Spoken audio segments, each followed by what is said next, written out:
Hello friends and welcome back for another episode of Indie Impressions. My name is Nick and today we're going to be checking out another game from the Global Game Jam 2015. This one is called Home Improvisation by developer The Stork Burnt Down, and what it is essentially a physics-powered IKEA furniture building simulation that would be ideally played with a group of friends if possible. Of course, as is always the case, it's just going to be me playing for the day, but I would encourage you to get 3 people involved if you can, in addition to yourself, and go nuts trying to build these pieces of furniture with no instructions.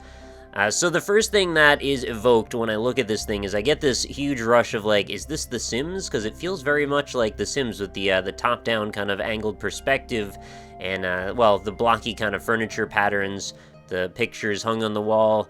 I don't know, it all just seems very simmy to me, but that's probably a good thing, in fact, because I think that's kind of the direction we want to head in. So we're going to open up our first furniture kit here, and this is, of course, what we're given is our circles, and the left orange one that I'm moving around right now, this is the 360 controller one that's just sitting here for some reason. I wish I could make it go away, actually, and just designate one player, but it doesn't seem to be the case, so we're just going to kind of put it somewhere and just pretend it's not there. Anyway, our blue cursor, though, this is what we're actually using, and we're going to grab each piece of this furniture and do our best to try and assemble it into what appears to be an end table. So I'm going to grab them all, move them over out of the way so we can actually get some work done properly. And this first one, well, let's get a little acclimated with our controls. So we're going to hold down right-click, and we're going to use up and down to move along this axis, and then left and right to move along this axis. So we're gonna basically shift this up, straight up and down as closely as we can get. We don't have to be exactly perfect, but after that we're gonna scroll up with the mouse wheel, and you'll see a little dotted line begins to form, tracing from the bottom of this piece where there's actually a connector, this little peg here, this dowel, and we're gonna line it up so that essentially we try and make a nice squared edge if possible, and it'll just do the connecting for us. Now, it isn't exactly perfect. Like, if we have it rotated a little bit off, it'll actually slot it in a little bit off as well, and you'll notice there's physics with everything that I interact with here, including, you know, pieces of the ambience like this pot or even the couch itself, and you'll see I'll throw things around a little bit and we'll have a look at all of that. So let's do another bit of rotation here. Got to get it to the right angle because there's no... It's not like X, Y, Z, we just get like the X and the Y, so we've got to, well, the Z I guess would be along here, but I can't make exactly perfect movements. So the real challenge when it comes to building this furniture is something that is not present in this table just yet. The challenge is that we have no instructions, and there's a lot of ways you can screw it up. And in fact, if you're really feeling particularly cheeky, you can actually get several kits all in at once, and all of the parts are interchangeable. So you can go nuts trying to build the strangest structures you'd like. I mean, well, you'll see when we get to the next one. It's pretty easy to screw up, even if you're trying well-intentioned to make a proper piece of furniture. And there we go. That was the end table. The end table is now complete. Now the whole thing is able to be rotated by itself. You also can't disassemble a piece of furniture from what I can tell once it's put together, or once you slot it in a piece, it's just stuck there, which may be a good thing or a bad thing, but I would say it can kind of get you into some trouble if you're, you know, just a little bit off in how you want to build something. You can actually play with the couch cushion, toss things around. Anyway, I don't want to make a mess of this beautiful apartment. Let's just put that back into place. And there's our image, of course, at the top that we can see. That's what we need to base this off of. So we've got a pedestal base, we've got a straight up pillar, and then attached to that are these little arcs, which will result in eventually a lamp sitting at the end of them. So there's our parts. Let's move the base out of the way. It's surprisingly therapeutic, honestly. I kind of enjoy this experience. It's certainly something a little bit different from everything I've ever played before. Although, you know, the other thing that it reminds me of, and probably only a small handful of you will even get this reference, but there was a game called My Sims that, for all intents and purposes, kind of looked like it was designed for a very young demographic, and for some reason I happened to have picked it up and tried it. I think it was because I could loan games out at GameStop, and I just wanted to try every game that I could get my hands on, just to have some knowledge about it in case a customer asks a question. And I actually ended up really liking that game, which is bizarre. There's actually like 3 or 4 different spin-offs that came from it, and I don't think I ever spent as much time with any of the other ones I did with the original Wii version, but it had a similar construction feeling to it, where every part needed to be built out of these other sub-parts, and you could kind of create a really custom situation based on that. Okay, so there we go. We've got 2 pieces put together. It looks like it didn't assemble them very neatly, unfortunately, but let's get these curves, or these arcs, or whatever we want to call these. We'll slot these in towards the top. I guess if we want to really make this a bizarre shape, we could probably set it up so this could just really be unorthodox looking, kind of broken. Didn't actually mean to drop that, but I managed to catch it in midair. I don't think we can rotate the camera also, which is a bit of a problem sometimes too. Just in case you make a weird positional adjustment for something, it might be awkward to line things back up again. Thankfully, the dotted line is fairly generous. Oh, okay, as I say that, of course, I just happen to drop the thing. Can I make this... Okay, I wasn't sure if I could make that adjustment at all, honestly. Alright, let's try this again. Line it up so we get the dotted line, maybe lift it up a little bit more. Not quite there. Okay, I can't tell... Since I can't move the camera, I have no sense of depth. I'm not really sure if this is close or... Oh, is that the dotted... I can't see the dotted line. There it is. Okay. No, it didn't attach. What are you trying to do here, game? I thought we had an agreement. Let's try and line this up one more time. Maybe it needs to be a little bit more squared off, or maybe I need to turn it so it's the other way around. I don't know. I forgot what the picture looked like already. I thought it was the other kind of direction. Oh, I guess this way it would point the lamps up. I guess you could kind of do it in either direction.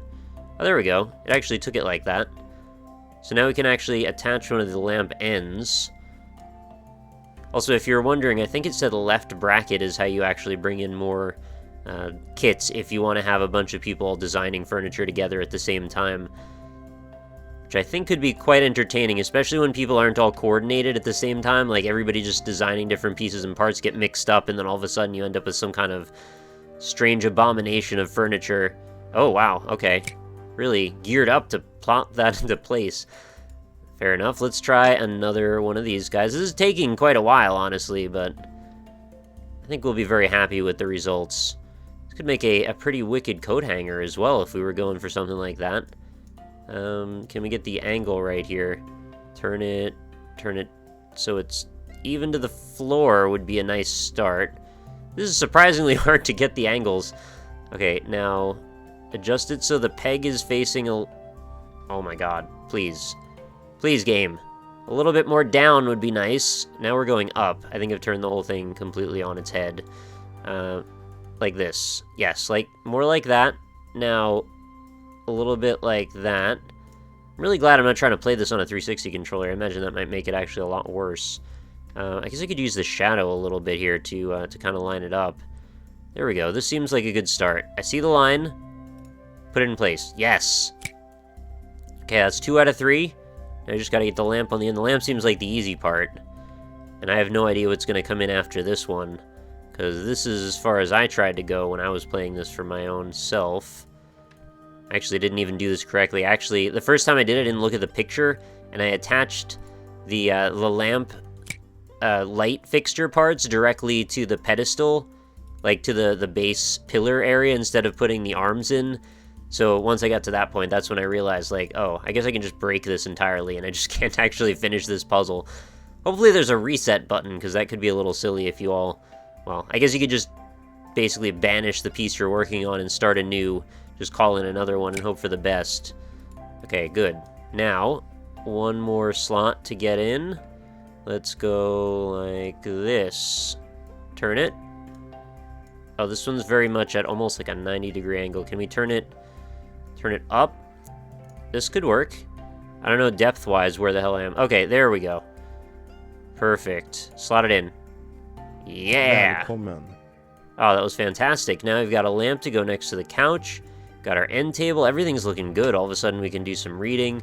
Probably want those pointed down, to be perfectly honest. I didn't even look at what the picture was for that. Oh, I'm totally screwed. I have no idea what I'm even building at this point.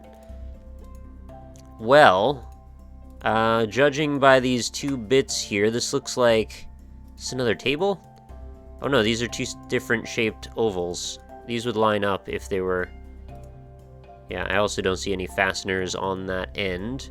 I thought maybe it was like a table leaf. Oh, okay, this is the wider one for the base.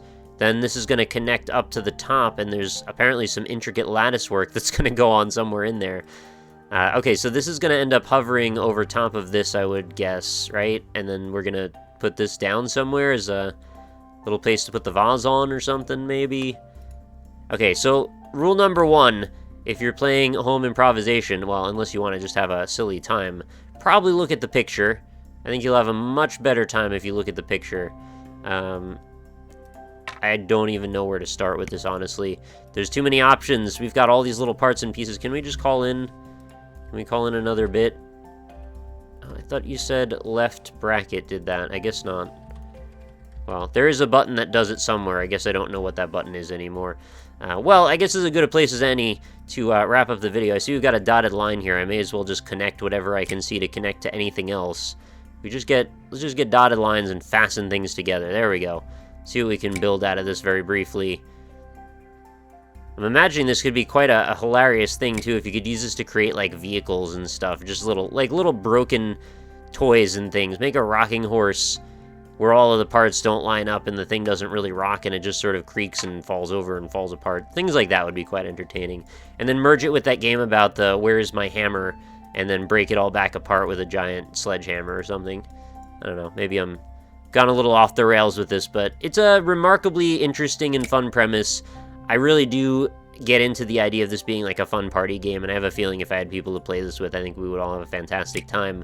I would love for you guys, if you could, to attest to the truth value of that statement. If you have anybody to play a game like this with locally, please do give it a try.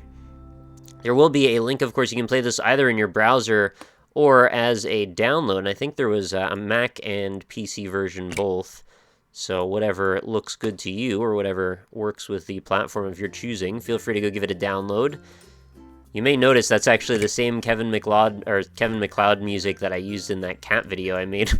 It's funny, those things come up all the time. Anyway, we've built some sort of very strange little, I guess it's like an abstract two-dimensional dog, I guess we could call it, or like a taco dog. Yeah, this is a taco dog. And it's got its friend over here, Lime Dog.